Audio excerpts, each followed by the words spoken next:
Morning. Morning. It's Sunday at 10 a.m. 10 minutes last one.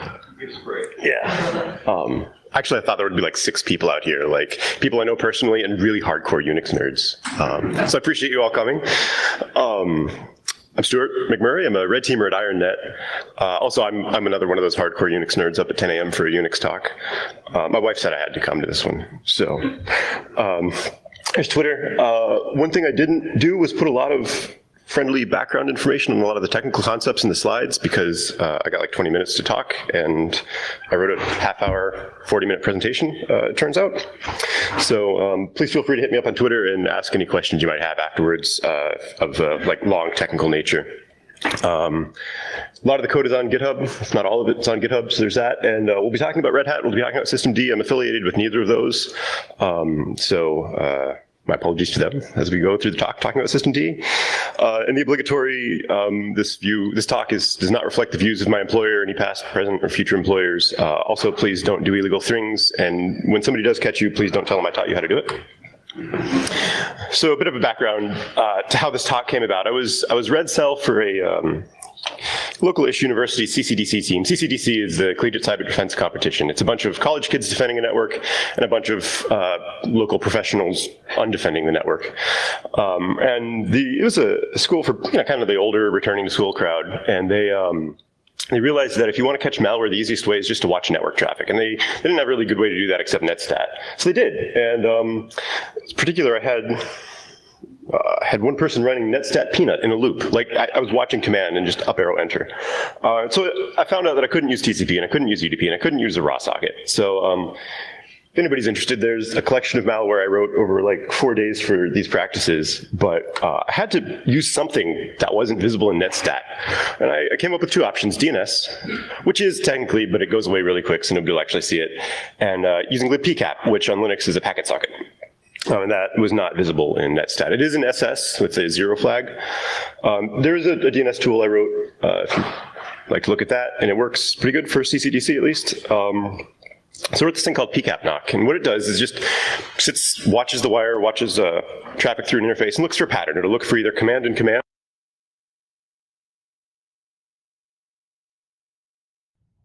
Hi folks, I'm Geek here. Unfortunately, audio drops out because we had a technical glitch, but it resumes about 3 minutes and 19 seconds in.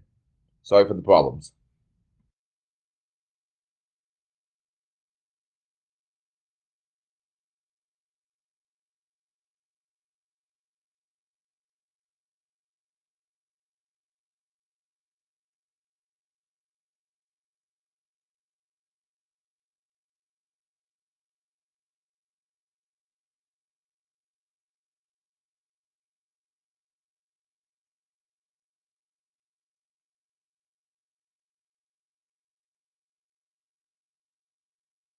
There's a syscontrol you might have to turn off. SELinux is the bane of injection's existence, so you might have to turn that off, or set it to permissive so that if something does happen while you're on an op, your clients can at least say, hey, we saw it. Turn it on again when you're done, maybe. So then once you're injected, you have to find a process that can do whatever you want to do. So in my case, it was pcap. But if there's anything that's restricting file system access or network access or what have you, your victim process does actually have to have the ability to do what you're doing because you're just adding code to a process at that point. It's a good thing if the process is well-coded and stable and long-running and isn't going to oops and you're not going to oops it. And if you do oops the process, it's good that if it dies, it's not really that bad.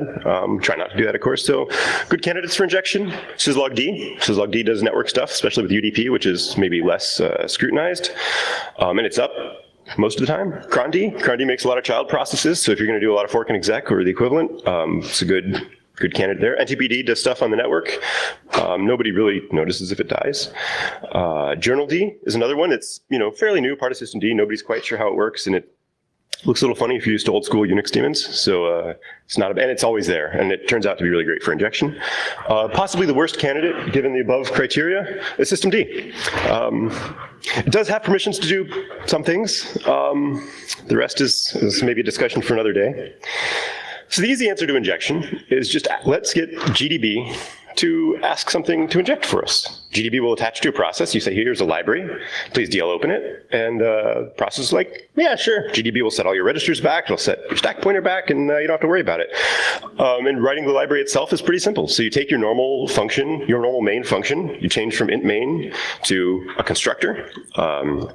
And you don't really get return values like you do with main. There's no calling back to the shell to see, hey, what did this return? Also, you don't get argv, so that's kind of a thought. And then it's generally a good idea to spawn a thread after you've injected.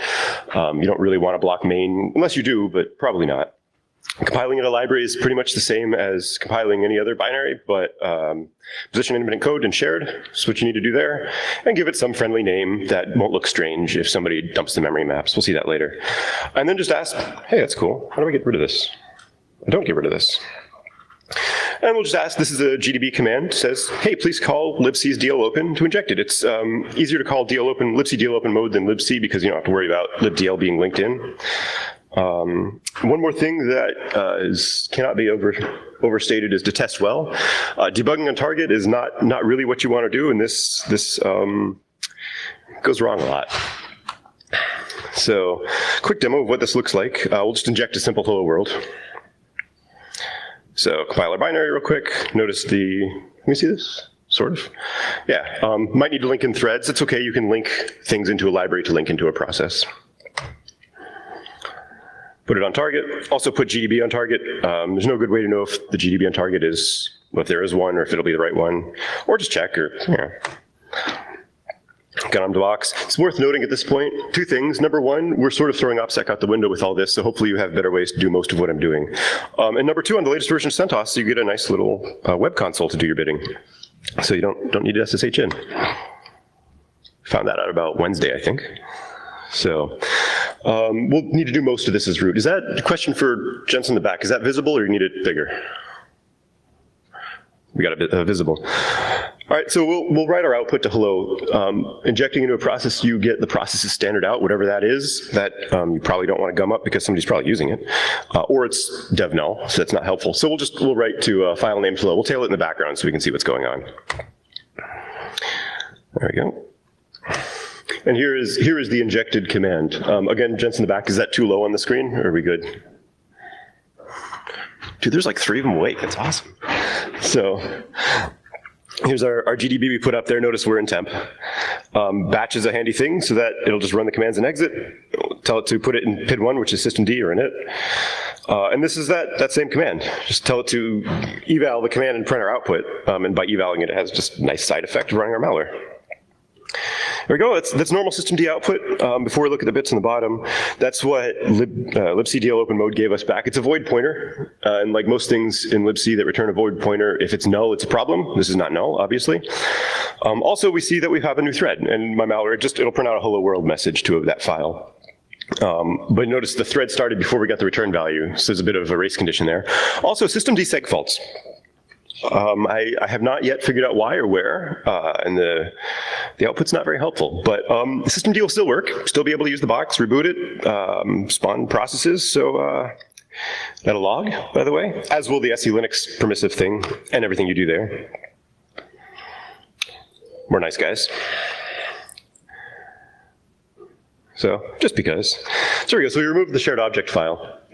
And then we'll dump the memory map. So for the blue guys, this is a way you can tell, I mean, post-exploitation, post-implantation, you're kind of hosed at this point, actually. But at least you have a nice way of telling that you're hosed, especially if you see deleted here. So also, you really shouldn't have shared objects loaded out of temp. And there's no real requirement that this end in .so. I mean, I can end this dot whatever I want. There we go. So that's what that looked like. The hello happened. Of course, it like gummed up the terminal because we're tailing something in the background. But we did have our shell injection. So that's shell injection in a nutshell. Or, excuse me, process injection in a nutshell. Now we have to do this with systemd, which gets a little weirder. Systemd is not quite as easy as it looks. It sometimes starts processes, and when it forks processes, before it execs, but when it forks, it gets a copy of your library. So if you just happen to lose a race condition, you're doing something like pcap knock does, where you send it a packet and calls you back, you may well get a couple of callbacks, or like 20, which happens too. Simple solution there is just test if you're running in systemd, because PID will always be one. If you're injecting into another process, you'll have to probably find the PID and compile it into your malware.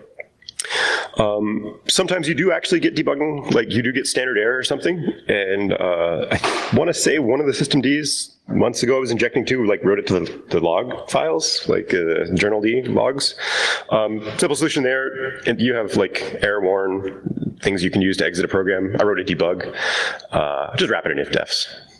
Then don't compile it with debug information when you're executing on target and you're good. Another thing I found is that I just exported all the symbols in my library, which is normal writing a library. You want most of that to be used. And I was not particularly careful how I did it. And started seeing some strange things. So it was like, hey, just in case, let's hide all our symbols. So add that to your GCC line. It'll tell the linker not to export those symbols. And the last thing, pcap specific, is if you listen on the any interface. Oh, hang on. Listen on the any interface, which exists on Linux and I think FreeBSD. It works pretty well, except you also get loopback, and there may be a lot of traffic on loopback if they're doing things with Docker or what have you. And then some non-Linux boxes, not that you can inject into systemd, not on Linux, but some non-Linux boxes don't have the any pseudo interface. Solution there, use pcap find all devs to find all the devs and just spawn a whole bunch more threads. All right, so we have malware that's running. We have malware that works in systemd, and we can inject it while the system's live. And if we get lucky, the system will even reboot and become live again. So let's get this working now after a reboot, bit of persistence. And that's in CCDC land, what we'd see is a bunch of kids would do things like, reboot a box every few minutes, or like, I think the red team's on this box, reboot.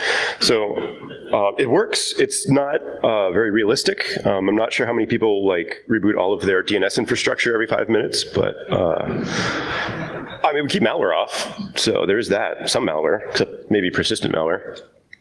So Linux gives us a nice injector by default. LDSO preload is there to preload a library. So when the linker maps the library or a binary into memory, it orders the libraries in the order of where you should start looking for symbols. Well, you can say, hey, put ours at the top. And this is not a new trick by any means. You usually use it to hook functions, like you'll hook the accept function and say, hey, if we get a TCP connection from this specific source port, don't do whatever we normally do, give us a shell.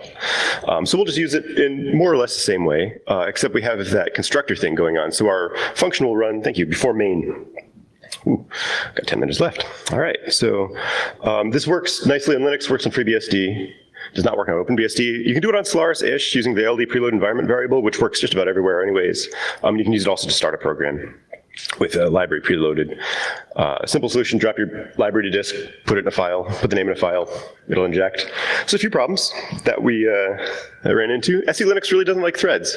So systemd starts, sets the SELinux context, goes about its merry way.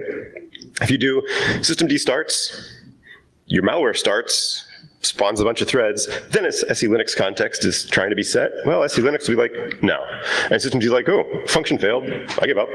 So something like this doesn't quite work as well as you'd hope. So I had an idea. Well, let's just wait before we start a thread. It's kind of crude. We'll just inject once systemd has been going a couple minutes, then we'll start a thread. Hopefully set the context by then. It's not a foolproof way to go, but it'll work. So a couple ideas. We'll just wait. Put this in like the top of the function, the constructor function, which would have worked if it didn't block main. Actually, it didn't start main, keep main from starting. So next idea I had was a great idea. I would just hook every signal handler. At some point, systemd will get a signal, and my code will start. I'll make sure it doesn't, start eventually, make sure that a couple minutes has passed. Turns out systemd actually uses its signal handlers. So that was maybe not the best idea. And then I like to think that somebody in systemd thought about this ahead of time, and they wrote this function, manager setup signals, to reset all the signal handlers. Another idea, I would hook the clock get time function, and this is more of the old school DLSim hook a function method. And I did, and I had this function start after delay, which would start after delay, make sure we're in PID 1, return the real clock get time. That happened. So quick thing I learned there is to export only the symbols I need. I couldn't export none of them because I did actually need the constructor function and clock get time. Init is what is called before main with the constructor function actually starts. And you just write a version script, put it there. Man, if anybody knows how to get rid of this, can somebody hit me up on Twitter? That'd be awesome. I Googled for an hour last night. The little black bar down here. Yeah, it's a Google Slides thing. And so while I was hooking that, this happened at 10 in the morning after all night of fiddling with this. And then I could either systemd injection or I could SSH. And I was like, oh, I got this working, systemd is up, the box reboots, I get my callbacks. And I was like, hey, I wonder what this looks like. And I tried to SSH in, and SSH, being an OpenBSD thing, does the whole privsep deal where it spawns a child process that can do nothing but do math. And you can't DLSim either, so it crashes, and then SSHD doesn't actually let you in. Next idea, I would just implement a function that I could hook, but not have to do anything real with it. So memchr, which just searches for a byte in a large amount of bytes. I hooked that. I just opened the systemd source, and it was like, hey, what's a function that'll be called a lot? It really helps if the function is actually called, which it wasn't. So, oops. So, but it's the same idea. Like, hey, if we're in systemd after some delay, we'll start. Otherwise, we'll just copy paste code. OpenBSD code for a lot of this is really simple and clean and permissively licensed. So I came up with almost the same thing, strlen instead, string length. And this is almost exactly what the function looks like in the code, squished vertically. But same idea. It will start after delay. And then this is all that strlen is. So it's, whether it's my code or Linux's code, it's going to be the same. It's going to have the same effect. So that start after delay thing we've been seeing in yellow the whole time. What it does is it takes proc uptime, which is a little file that has the uptime of your box in seconds and I think the idle time. And the first time the function's called, it takes this number and is like, this is when I started. And then every time it's called again, so every time systemd calls strlen, it checks this to see if 2 minutes has passed. Which is cool. And at first I was just like, hey, when this is 120, let's go. And by the way, don't use strlen to do that if you're hooking strlen, because then you have strlen calling strlen and it doesn't work. Yeah, basically. So guard all the above with the mutex. It turns out systemd does make threads that call strlen. So race conditions are everywhere. Mutex has solved them. Then there was this one minor issue that I had, and I did not have this several months ago when I was putting this together, and I did have this several days ago when I was making the demos with the latest version of CentOS, and that is SELinux now doesn't like pcap much. And you can't just cheat and open the file in sysfs and write a 0 to it because you get an exception or an access error. So the answer is just call sendinforce and ask it to open it, and that's totally cool. Good job, systemd. Good job, SELinux. You tried. So, damn it. Go away. Those 4 functions, they're not Linux library functions. I think a couple of them have been implemented. They can get you around this sort of stuff. They can say, hey, let's not actually, even though SELinux says maybe, let's not actually let them. So I got it working, and this is what it looks like.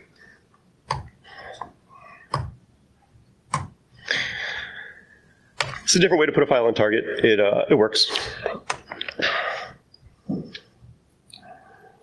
So we get on the victim box. I think I assume GDB on here anyways. We'll need to be root.